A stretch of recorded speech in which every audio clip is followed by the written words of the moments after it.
high school jumper grinding out alone on a messy runway. What piece of advice would you give them so that they can make the biggest leap going into next season? I think consistency in their run, probably getting their initial pushes to be very, very consistent. If they have consistency out of the back, they're usually going to be fine at the board, So I'd work back of an approach, get your consistent pushes out of the back. If you do that same every time, you can make adjustments from there. In this video, I have a conversation with Coach Travis Geopfert, who has undoubtedly one of the craziest athlete resumes I've ever seen and is the coach behind a lot of the greatest jumps of the past decade. Jaden Hibbert's under 20 world record, Tara Davis's gold medal, Wayne Pinnock's silver medal, NCAA title after NCAA title, insane totals in the decathlon, high jumpers like Romain Beckford and Daryl Sullivan, and many, many, many more. In this video, he's going to detail the most important aspects to maximize your penultimate step in the long jump, how to dial in your technique on your hot phase in the triple jump, and how to perfect your approach for the long and triple jump. Grab a notebook, you'll probably need it. Let's get right in. All right, so you've worked with everyone from first-year walk-ons to Olympic medal contenders. What is the single most used cue or a couple cues that are your most said things in practice? Yeah, I would say rhythm and posture. All the jumping events across the board, even in sprinting, rhythm and posture. Everything comes back to that. And then I would also say foot contact in relation to center of mass. And so if as a jumper or a sprinter or really any event in track and field, when you have the rhythm dialed in to whatever the event is, postural integrity, and where your foot is contacting the ground in relation to your center of mass, you have those three things figured out, you're gonna be in good shape in any event. Nice. And in terms of rhythm, do you prefer a slower rhythm or faster, more intense, higher frequency?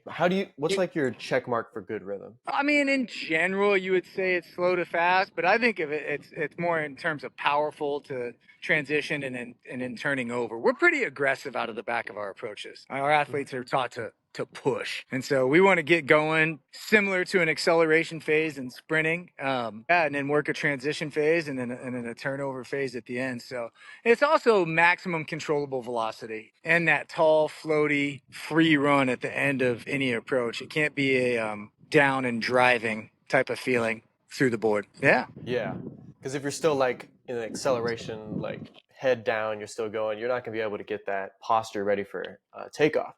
It's going to be flat. Yeah, exactly. So I remember whenever I was just starting out the jumps that I would watch you had a video series on, I think it was YouTube or some other place on the internet, but it was with Championship Productions, I believe. Yeah. Detailed a ton of drills for long jumpers, triple jumpers. What were some drills that you kind of moved on from, stuff that you still use, and how has your philosophy changed from whenever you recorded that? Yeah. I think a lot of this stuff is just holistically is similar. I really believe in you have a program and fundamentals that are proven and work. So we've never really tried to reinvent the wheel, but we have tried to just layer things on a little bit more, and so maybe there's some variations to some of those drills that we do now, but really it comes down to a lot of the same basic fundamentals from those drills that we did back in the day. I think there's some small nuances, some things that we know now compared to then in terms of KPI, known performance indicators that we're training towards that are very specific in terms of max velocity, velocity through takeoff, specific takeoff angles. But all those drills that we started in those videos with Championship, and then that really, when doing that video series, really inspired us to start Track Wired. And so there's a lot of those videos that are on there now, and there's more coming actually really soon. So it's a lot of the same stuff, but small layers to it. Yeah. Nice. So you're talking about takeoff angle. So how do you measure the takeoff angle? Because I've always heard people talk about it, but I don't see a objective way to measure that. Yeah, I mean, we have video analysis now and some breakdowns that we do.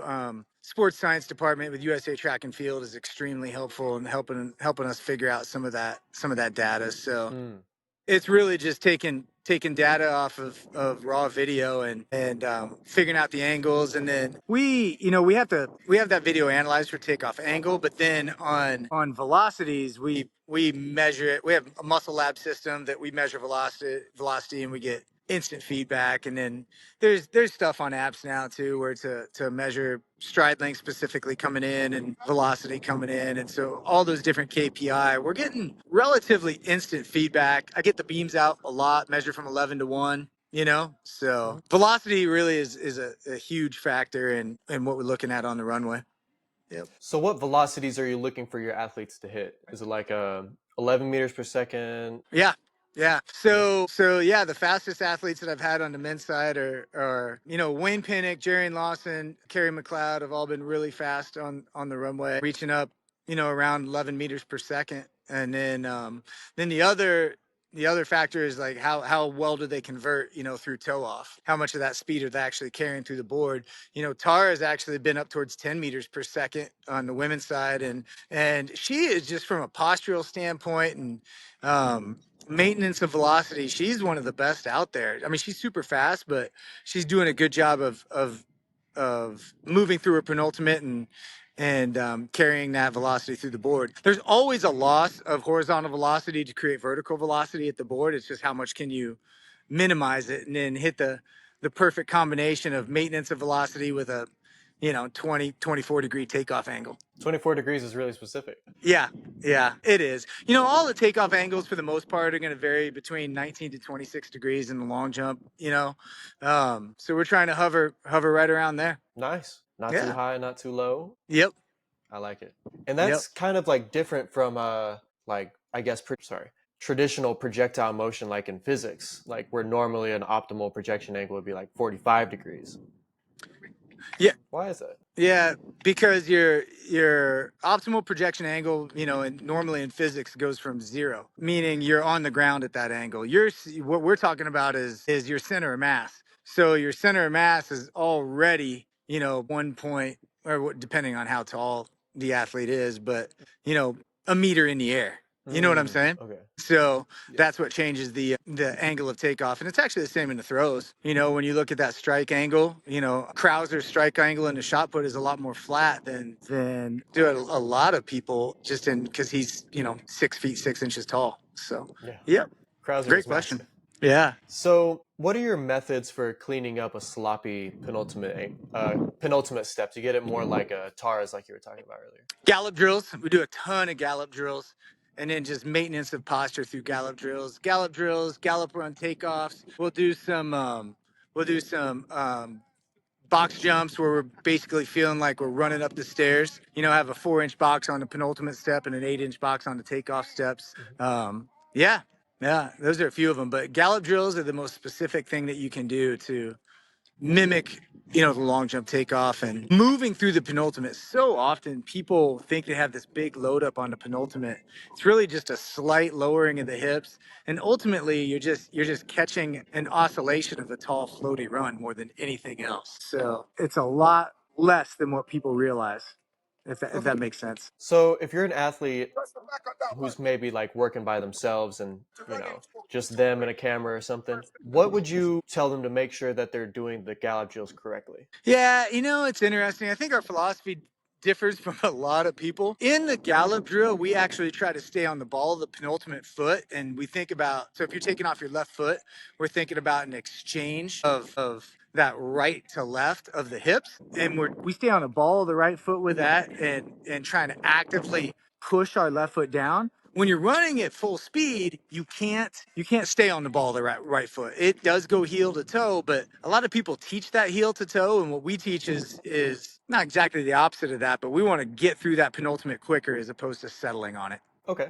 Yeah. So, trying to like get the foot down before, or like trying to get down the foot faster instead of just letting the ground come to you Yes. Yep. with the Trying forefoot to strike? Okay. trying to actively use that penultimate foot to push that takeoff foot down. Yep. Okay, makes Yeah. sense. And for an athlete who may not know what a galloping drill is, can you give them a little bit of context on what that is? I can do better than that. I got one of the best jumps coaches in the world here, Coach Clive Pullen. Hello. All right, and I'm gonna ask Clive to demonstrate a gallop drill. Dude, I'm too old. I can't demonstrate anymore. Yep. Okay. All right. Did And you so get it? he's yes. And so All he's right. coming down like on that forefoot for the penultimate step leg, and he's like getting it under the hip and then pushing out the back, right? Yep. Yep. Okay. Yep. Yeah. And then an active exchange of the hips to push that takeoff foot down. Yep. Okay. What do you mean by exchange of the hips? Like, are you talking about like just pushing through the hips, or what do you mean by that? So right here. So I'm thinking right here. I'm thinking about if I'm jumping off my left foot, exchanging the hips right here. That's the exchange I'm talking about. Mm-hmm. Does that make sense? Okay, I see. Yep. That makes sense. So kind of like pushing the takeoff side of the pelvis like into the ground, Yes. correct? Yeah, pushing Okay. through the opposite hip, I should say. Well, taking the takeoff foot down, yes. But I key it a little bit. We Okay. key it a little more differently. We think more about the penultimate pushing through and past that left side. Yep. Okay. Makes sense. So, what is the most prominent technical myth that you see a lot in like high school or even in college circles? Oh, the technical myth? Gosh, I mean, it just depends on what level we want to talk about. I think there's a lot of mistakes being made in setting up these monster penultimates. I think people drop too much to try to create height. I think that's Mhm. one problem. I think people probably focus, not that it's not important, it is, but probably focus a little bit too much on just the in-air technique as opposed to spending the time with these young kids of learning how to have good, proper sprint mechanics, have rhythm on the runway, and move through a takeoff.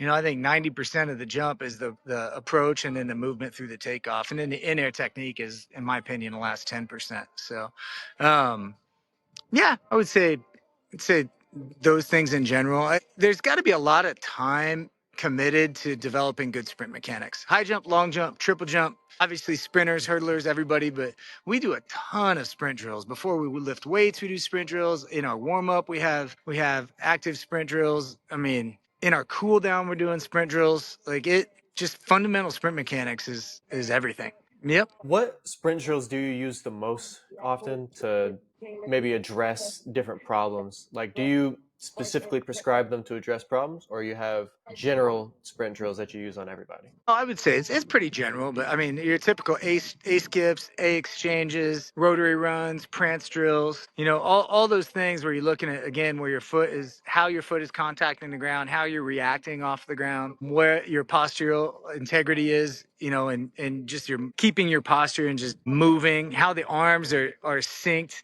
You'll think about how you stroke the arms down into sprint drills, and hopefully that carries into max velocity. And so I've always been very curious about like the difference between like an open hand posture and like a closed hand posture. Do you think that's a meaningful difference? And what would you personally coach? No, I don't. Like very general terms, I talk to kids if they ask that question. Like it's like you're holding a raw egg. You don't want to squeeze it and break it, and you don't want to drop it and break it. So just kind of putting your index finger and your thumb together and staying relaxed. I think a relaxed upper body is critical in sprinting fast. And I think if you have a clenched fist or a rigid straight hand, that doesn't necessarily promote relaxation. Okay.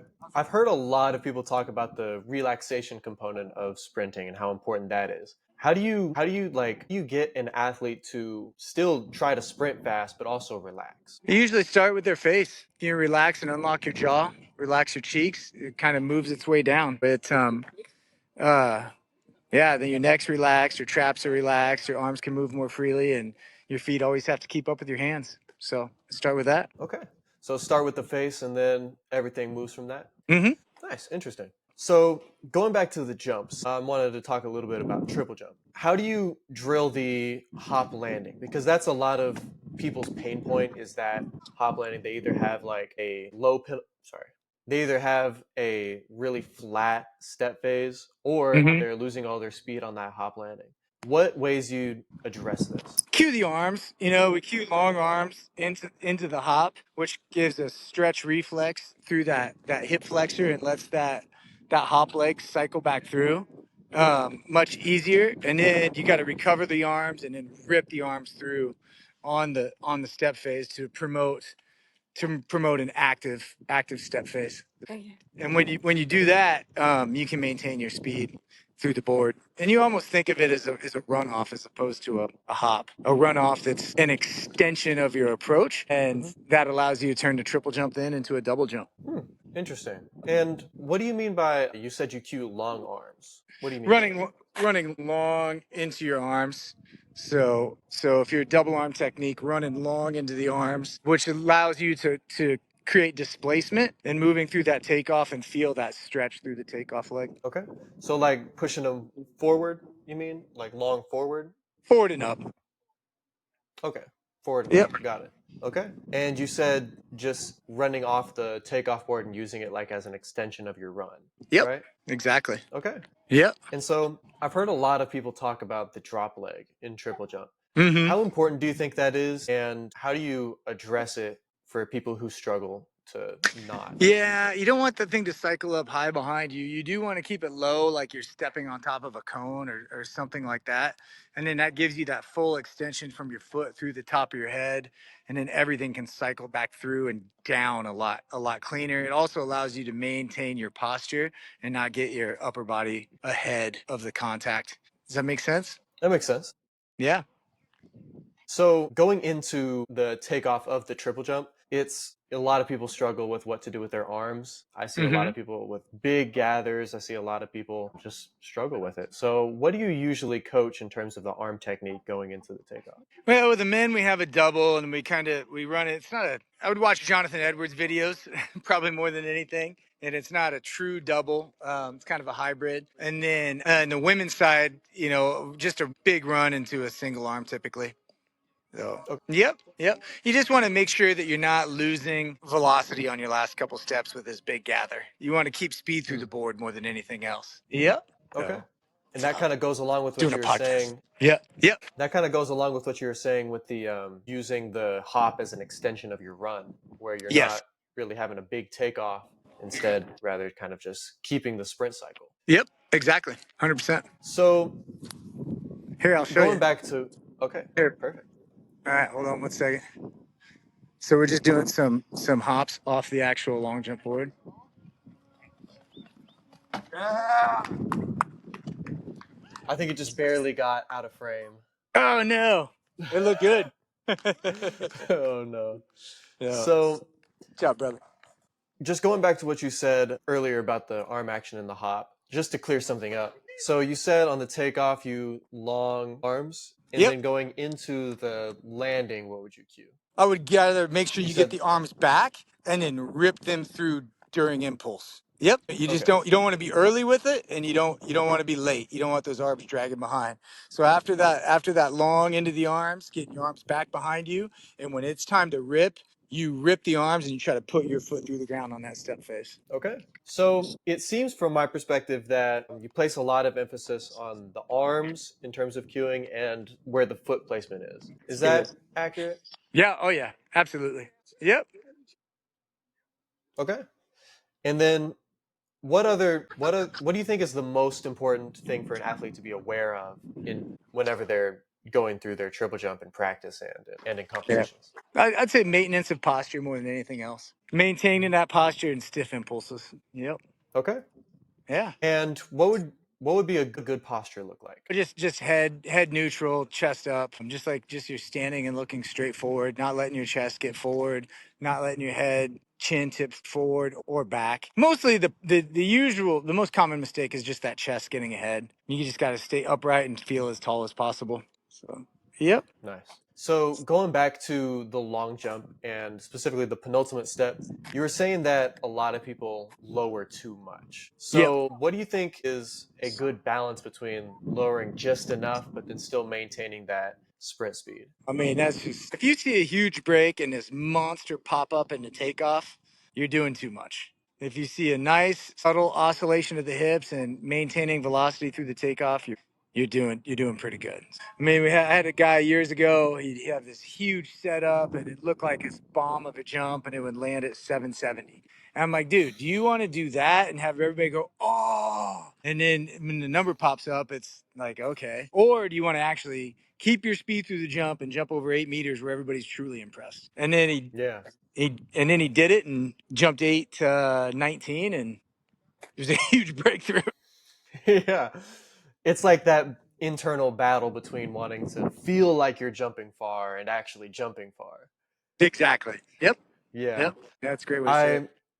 I heard a similar thing with sprinting. It's that like the faster you're running, the slower it feels. Like whenever you're trying really hard, you're not really Yep. sprinting all too fast. But whenever you relax and let your body do what it's supposed to do, that's when you start running fast. Exactly. Yep. So true. It's Yeah. kind of a total, what's the word, like paradox. You try less to do more. 100% accurate. Yep. So let me see. Going on to more mindset focused things.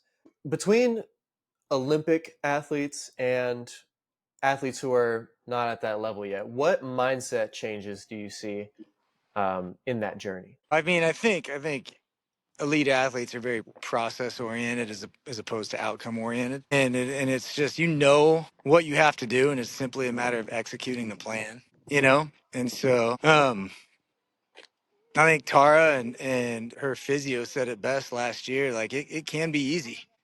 Like you can simply execute what you're supposed to do, and it doesn't have to be hard. So I think that mindset of just focusing on execution probably more than anything else, and then there's some people that are just when the lights are on, they shine brighter. You know what I mean? And Yeah. so to be able to have that arousal control, you're not too hyped, you don't get too nervous where you can't function. You're in that zone of discipline where you just execute what you're supposed to do. I think control over your emotions on the biggest stage is probably one of the best things, the biggest things that elite athletes have, probably over others that haven't achieved at that level. Hmm. It's cliche, but it's like what they say, the journey, it's not about the destination, it's about the journey. Being that Yeah. process oriented mindset, taking every day seriously and going in and out. Because, like, I've heard it described whenever you get to the actual competition, like, the work's already been done. You don't need Yep. to be doing anything differently than you already have been. You just need to Yep. let the work that you've done shine through. Yep. Absolutely. Yep. Yeah, it's very true. Yeah. So, day in and day out, what do you think that the athletes at the top level do differently on a consistent basis than less elite athletes? Eat, sleep, hydration, recovery, sleep, maybe more than anything else. Yeah, So simple. But yet kids just can't seem to get their brains around it. So guilty. get get rest. Like it's really not that complicated. But we make it hard. Everybody's going after this magic pill and it's not it, man. Like just do the controllables extremely well all the time. You're gonna be good. Do the Yep. controllables extremely well all the time. Yep. That's a quote. That's going in the quote book. So, picture a high school jumper grinding out alone on a messy runway. What piece of advice would you give them so that they can make the biggest leap going into next season? I think consistency in their run, probably getting their initial pushes to be very, very consistent. If they have consistency out of the back, they're usually going to be fine at the board. So I'd work a back of an approach, get your consistent pushes out of the back, and then you can always, if you do that same every time, you can make adjustments from there. A lot of your athletes, from what I've seen, Tara, Wayne Pinnock, and Kerry McLeod, they all use run-in approaches. Is that, or like walk-in approaches? Is that something that you do with all of your athletes, or just the higher level Um, ones? Jarian used a standing approach. So it really just depends on how they develop rhythm. How do they innately develop rhythm that they can replicate over and over again? What comes to them naturally? There's different philosophies on that from different coaches. Some people, and I've learned a ton from Boosh Schneider over the years. Brilliant mind. He's a big advocate of a standing start and a consistent approach that way, and creating a good hinge movement and push, which is accurate. There's no doubt about it. I think our philosophy is a little bit different. And we want to do what you feel like you can do naturally and create the most consistent rhythm you can with the most power you can. And I gravitate towards what the athlete feels like is most comfortable for him. So, another thing I was curious about was the weight room work that your athletes do. I've seen a Yep. lot of videos out there of power cleans and half squats from your athletes. Yep. What are your goals in the weight room and what exercises do you mostly use? Yeah, a lot. We do a lot of Olympic lifts. Do a lot of cleans. Hand cleans, power cleans, different squat variations depending on the time of year through different ranges of motion. We do push press that evolves into push jerks. We do heavy step ups. Matt Clark is our assistant coach and a guy that I was fortunate to coach him in college, and then he's been a strength coach. I've worked with him for 12 years, I think, 12 years now. And he's a brilliant, brilliant, brilliant mind, and he gets complete credit for all of it. And I love collaborating with him and bringing what we do on the track and what we do in the weight room in sync, and training same energy systems on the track and in the weight room during the day. And there's a lot of moving parts to all of it, but Olympic lifts and rate of force development is, the main part of it. Just moving weight as fast as you can. Nice. So one thing I was thinking about is once you guys made the move to Kansas State, it seems like everybody made the move with y'all. Do y'all like how would you describe your team, like I guess the track wired team's uh relationship? Like is it a tight knit group? Seems like that. I think it's exciting, and I appreciate the athletes that made the move, and the coaches that made the move. I think the one thing for me with all of it and the moving's hard, and it's just, I think what I value more than anything else is relationships along the way, and Yeah. feel really, really fortunate to coach the athletes that I've coached, and we've had a lot of success together. And whether we're together now or in the future, or whatever it is, I always want those athletes to succeed. And I think I think we've just had a lot of history of success, and that's evolved into some great relationships. And I appreciate all these athletes, the ones I've coached in the past, the ones I'm coaching now, the coaches I'm coaching with currently. It's really fun for me to have this staff and comprised of people that I've either coached with, or been coached by. So I think we do a really good job of just creating a really positive atmosphere and an Olympic training type of atmosphere. I mean, what we have from a setup standpoint here, I wish I'm not the indoor right now, but the indoor is, so I'm at the outdoor track. There's the indoor track right there. All right on the other side of the straightaway over there is a 120-meter incline decline runway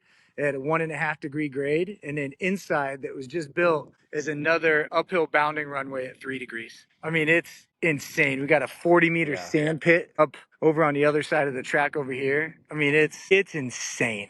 It's a little bit of a training mecca, and then the weight Yeah. room is literally right behind me right there. Everything's within 100 meters of each other, and so we're really efficient through the day.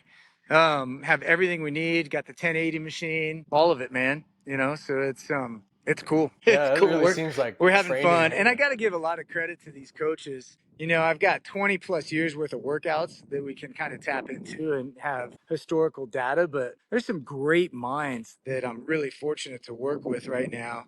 The young guy, Chris Goodwin, is our data and math guy, and a brilliant mind. And I've mentioned Clive already, and Matt Clark, but the rest of the staff too, man. It's just those are the guys that mostly work with the jumpers, but it is a collective team effort amongst 9 coaches that are trying to make these kids reach their potential. Yeah, I mean it seems like that's training heaven over there. It's fun, dude. It's fun. So, with all of the technology that you've had access to, what would you think is like stuff that like really pushes the needle, the most useful tools, and what would be the less useful tools? The most useful tools with technology. Or even just like simple additions to training, like a hill or a sled, or something that's more high tech, like a 1080 or Yeah. timing gates. Yeah, so I would say hills are a big part of our training regimen. Power with sled pulls is a huge part of it. Yeah, a lot of med ball throws. Again, doing a lot of simple things really, really well with maximal efforts. Yep. Huge shout out to Coach Travis Geopfert for peeling back the curtain on how he produces incredible world-class distances. Try it out and let us know down in the comments which cues helped you out the most in your own personal training. If you want more content like this, subscribe. If you want personalized coaching and detailed analysis from D1 and high-level jumpers, then we've got the community for you. Our new Jumpers Elite program gives you all of that plus even more for the low price of less than $1 a day. If you are willing to bet on your future and get yourself to your dreams, then this is where you need to be. Click the link in bio and subscribe.